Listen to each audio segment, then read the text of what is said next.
आप सभी को राधे राधे, जय श्री कृष्ण।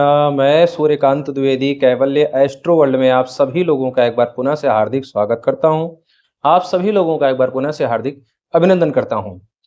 आज पुनः अपने ज्ञान की श्रृंखला में, लोक कल्याण की श्रृंखला में आज पुनः लोक उपकारी जो अति महत्वपूर्ण, अति विशिष्ट जानकारी मैं आप लोगों को देने जा रहा हूं।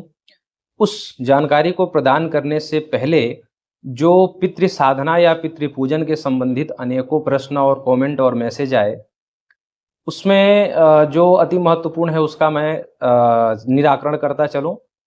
जैसे कि वैदिक साधना जो हमने दी है, उसमें लोगों ने कहा कि गुरुदेव इसका उतारा कैसे करेंगे। तो वैदिक साधना में उतारा नहीं होगा। जो उतारा वाला है, जो उतारा हमने बताया है, तांत्रिक साधना है। तांत्रिक जो पितृ साधना है उसमें उतारा होगा, वो भी साधना के अंतिम दिन। रोज उसमें भी उतारा नहीं होगा। वो साल भर में केवल एक वर्ष में एक ही बार उतारा होता है। दूसरा, ये उतारा वैदिक वाले में नहीं होगा। वैदिक वाले में आपको हवन करना है, उतारा नहीं करना है। डेली एक माला का हवन करना है, जो कि आपको बताया गया।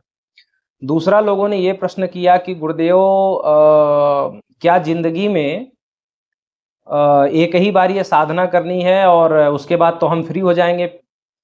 मैं आप लोगों से अब इन सब ऐसे उल्टे सीधे और बेतुके प्रश्नों का मैं क्या उत्तर दूं, और मैं उन सभी लोगों को क्या जवाब दूं। ऐसे ही कुछ फालतू के बात है और फालतू की मानसिकता वाले लोगों के नाते फोन नहीं उठता है। तो लोग कहते हैं कि गुरुदेव आपका नंबर दिया हुआ तो फोन क्यों नहीं उठता है। यही फालतू के, मतलब एक बार आप लोग साधना कर लेंगे, उसके बाद आपके पितर हमेशा के लिए खत्म हो जाएंगे। मतलब देव श्रेणी और 84 लाख जो श्रेणियां हैं भगवान की बनाई हुई, एक बार से खत्म हो जाएगा।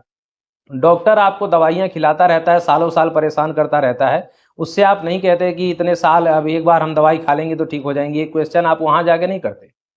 पितर आपके हैं, जागृत हैं, आपके घर के देव हैं। मतलब एक बार आपने बस जीवन में एक बार सेवा कर ली, बस खत्म। उस पितर खत्म हो गया, पितरों का नामो निशान खत्म हो गया। ठीक है। तो ऐसे कुछ उल्टे सीधे सवाल होते हैं, उनका क्या जवाब दिया जाए। इसीलिए फोन नहीं उठता है, फोन पर जवाब नहीं मिलता है, व्हाट्सएप पे जवाब नहीं मिलता है। लेकिन कुछ लोग प्रेमी हैं जो प्रेम पूर्वक प्रश्न करते हैं, उनका मैंने बताया कि आप वैदिक साधना में उतारा नहीं होगा, उतारा केवल तांत्रिक साधना में होगा। कुछ लोग ये कह रहे थे, महिलाएं जिन्होंने प्रश्न किया कि क्या ये साधना महिलाएं भी कर सकती हैं, तो जी हाँ, महिलाएं भी कर सकती हैं। ठीक है। जो श्राद्ध आदि पिंडदान वगैरह में जो अधिकार है वहां पर नहीं है, लेकिन साधना आप भी कर सकती हैं, क्योंकि पितृ तो आपके भी हैं और पितरों में आपकी गिनती होती है। जब मरणोपरांत जो महिलाएं मरती हैं तो उनका क्या पितृ मेलापक नहीं होता है, उनका भी पितृ मेलापक होता है। इसलिए महिलाएं भी साधना कर सकती हैं। और वैदिक धर्म में ये अनुमति दी गई है कि जिसके घर में पुरुष हो ही ना, मान लीजिए कि किसी के घर में पिता मर गया और उस पिता के पास पुत्र रहा ही ना हो, 2 बेटियां 3 बेटियां रही हो या एक ही बेटी रही हो, पत्नी हो, और आस पड़ोस के लोग उस पिता के चिता को दाह संस्कार न करें या शमशान घाट तक न ले जाएं, तो बताइए कौन संस्कार करेगा। तो फिर वो जो शरीर है वो तो संस्कार विहीन हो जाएगा। वहां पर अधिकार दिया गया है कि बेटी भी संस्कार कर सकती है। अमूमन जो विधवा पत्नी है वह भी संस्कार कर सकती है। ये सब अधिकार दिया गया। देश, उस गांव का जो राजा, जिसे ग्राम प्रधान बोला जाता है, वो भी संस्कार कर सकते हैं। जो पुरोहित जी, जो उनके कुल पुरोहित हैं, वो भी संस्कार कर सकते हैं। गुरु भी दाग दे सकता है, गुरु भी अग्नि दे सकता है। जिनसे आप शिक्षा दीक्षा लेते हैं वह भी ऐसे किसी जो है अभिभावक के अभाव में वह भी संस्कार कर सकते हैं। ऐसा शास्त्र ने मर्यादा बनाई है।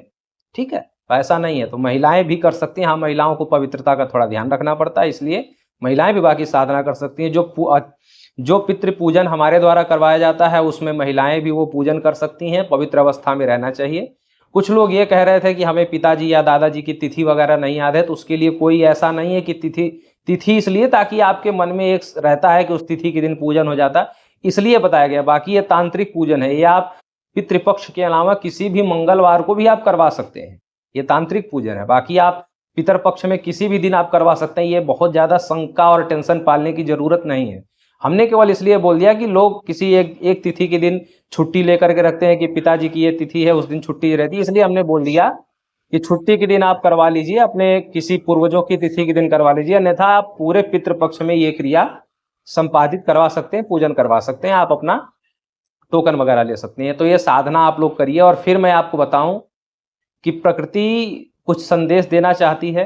तभी पितृपक्ष पहले आता है, दीपावली और नवरात्रि, दशहरा ये सब बाद में आते हैं। तो फिर वही बात बोल रहा हूँ, बार बार ये बात इसलिए बोल रहा हूँ क्योंकि कोई भी पूजा या कोई भी तीर्थ वगैरह स्वीकार नहीं होगा जब तक आप पितरों की सेवा नहीं करेंगे। इसलिए पितरों को प्रसन्न करिए। आज जो विषय लेकर के आया हूँ, आप साधना नहीं कर पा रहे हैं, आप पूजन नहीं करवा पा रहे हैं, आप कुछ नहीं कर पा रहे, तो कम से कम एक काम करिए अपने पितरों के लिए, अगर आप कर सकते हैं तो। और सब लोग कर सकते हैं, सब लोग करना चाहें तो करें। करना यह है कि जब आप स्नान कर लेते हैं, पहला तो यह है कि ये इस क्रिया को करने से पहले एक शर्त सुन लीजिए। शर्त यह है कि जब आप ये क्रिया करेंगे तो 15 दिन तक आप साबुन या शैम्पू ऐसे किसी भी केमिकल वाले द्रव्य का प्रयोग आप नहीं कर सकते। ये शर्त है पहली, क्रिया करने से पहले। क्रिया आपको ये करनी है कि जब आप स्नान कर लेते हैं, और ये क्रिया केवल पुरुषों के लिए है, महिलाएं ये क्रिया नहीं करेंगी, ये पुरुषों के लिए बताया जा रहा है। जो घर के मुखिया हों या घर के सभी लोग, बहुत लोग कहते हैं कि पिताजी कर रहे हैं तो वो छोटा वाला क्यों करे, बेटा क्यों करे। सब लोग चाहें तो सब लोग कर सकते हैं, क्योंकि पितृ सबके हैं। अगर पिताजी के पिता लगते होंगे जो पूर्वज हैं, तो आपके भी दादाजी लगते होंगे, किसी के वो चाचा जी लगते होंगे। तो कहने का अभिप्राय है कि जो पूर्वज अब दुनिया में नहीं है, वो सबके रिश्ते में कुछ न कुछ लगते हैं। तो सब लोग, यानी यहाँ तक कि श्राद्ध तो दोनों पक्ष का होता है, पिता पक्ष का भी होता है, माता पक्ष का भी होता है। तो कहने का अभिप्राय है सभी लोग जो है अपने पितरों की सेवा अर्चना करें। इसमें करना क्या है कि स्नान आप जब करेंगे तो स्नान करने के बाद दोनों हाथ भुजा ऐसे ऊपर करके आपको खड़े रहना है, और स्नान के बाद आपको एक शब्द बोलना है, वो ये बोलना है कि हे देव एवं पितृगण, स्नान के बाद जो आपका तुष्टि जल है वह आप स्वीकार करें। हे देव एवं पितृगण, स्नान के बाद जो आपका तुष्टि जल है वह आप स्वीकार करें। ये वाक्य आपको बोलना है, शुद्ध उच्चारण करना है, दोनों हाथ ऊपर करके। ये बात बहुत लोग कहेंगे कि शरीर, स्नान किया हुआ शरीर, उसका टपकता हुआ जल वो क्यों पितृगण पीने लगे, क्यों देवतागण वो पीने लगे, ये क्वेश्चन मत करिएगा। ये ऋषि मुनि ये बता करके गए, कोई मैं पहला नहीं हूँ। और फिर एक बात बता दूं कि जो चीज मैं बोलता हूँ वो मैं पहले कर लिया होता हूँ या कर रहा हुआ होता हूँ, वो चीज मैं बोलता हूँ। और ये मैं स्पेशल नहीं कर रहा हूँ, हमारे गुरुदेव भी ये करते हैं। तो कहने का अभिप्राय है, हमने आपसे बोला कि जो बड़े से बड़ा सिद्ध होगा वो ये क्रिया जरूर कर रहा होगा। जो मैं आपको बोलता हूँ पर्सनल किया है, अनुभव किया है, उसका लाभ लिया है, तब आपको चैनल पे बताया होगा। ये होता है, ये कैवल्य ग्रुप का नियम है। तो आपको ये क्रिया करनी है। अब आपको साबुन या केमिकल नहीं लगाना। बहुत लोग कहेंगे कि हम तो बिना साबुन के जिंदा ही नहीं रह सकते, तो आप मिट्टी लगा सकते हैं। मिट्टी में क्या है, जैसे मुल्तानी मिट्टी का भी साबुन बिकता है, या मुल्तानी मिट्टी ही डायरेक्ट आप लगा सकते हैं, नींबू वगैरह निचोड़ करके। जैसे बहुत सारे तरीके से मुल्तानी मिट्टी का प्रयोग करते हैं लोग, बालों को अच्छा रखने के लिए या चेहरे का। हम तो कहेंगे साबुन छोड़ ही दीजिए, मुल्तानी मिट्टी हमेशा लगाइए। अच्छी चीज़ है, स्वदेशी है, किसानों का भला होगा, भारत देश में पैसा जाएगा। तो कहने का अभिप्राय ये है कि अगर मुल्तानी मिट्टी या ऐसे किसी, या बेसन भी बहुत लोग लगाते हैं, तो ये कुछ ऐसी जो बिना केमिकल की चीज़ें हैं वो लगा के आप स्नान कर सकते हैं। अन्यथा केमिकल वाला कोई भी साबुन, कोई भी माउथ फ्रेश या फेस वॉश और ये दुनिया भर के शैम्पू वगैरह ये आप नहीं लगा सकते हैं 15 दिन। ये सेवा आप कर लीजिए। स्नान करके खड़े कितने देर होना है, मतलब जो आप जो अंडरवियर जिसे बोला जाता है वो पहनकर खड़ा नहीं है, जो बनियान होता है ये भी नहीं पहनना है, ये पूरा निकाल देना है। और आप ज़्यादा हो तो जो है, अगर बाहर आप स्नान करते हो तो आप तौलिया वगैरह लपेट सकते हैं। उसी अवस्था में दोनों हाथ ऊपर करके कम से कम 1 या 1.5 मिनट या ज़्यादा से ज़्यादा 2 मिनट आप खड़े हो जाएं, और उसी भावना से कि जो हमारे पितृ हैं, जो देव हैं, वो जो है हमारे इस शरीर का जो है तुष्टि जल स्वीकार करें। ऐसी भावना से आप दोनों हाथ ऊपर करके खड़े रहेंगे। 15 दिन तक ये क्रिया करिए। जो शांति और जो सुकून का अनुभव आपको होगा वो तो होगा ही। धर्म अर्थ काम मोक्ष, ये चतुर्विध पुरुषार्थ हमारे शास्त्र में बताए गए हैं। इन चारों विध पुरुषार्थों की भी सिद्धि होगी। तमाम प्रकार के रोग कष्ट बाधाएं आपके जीवन से दूर हो जाएंगी। प्रैक्टिकल किया हुआ है, आप खुद करेंगे तो आप खुद उसके चश्मदीद गवाह होंगे। बताने की आवश्यकता नहीं है, कहने की आवश्यकता नहीं है।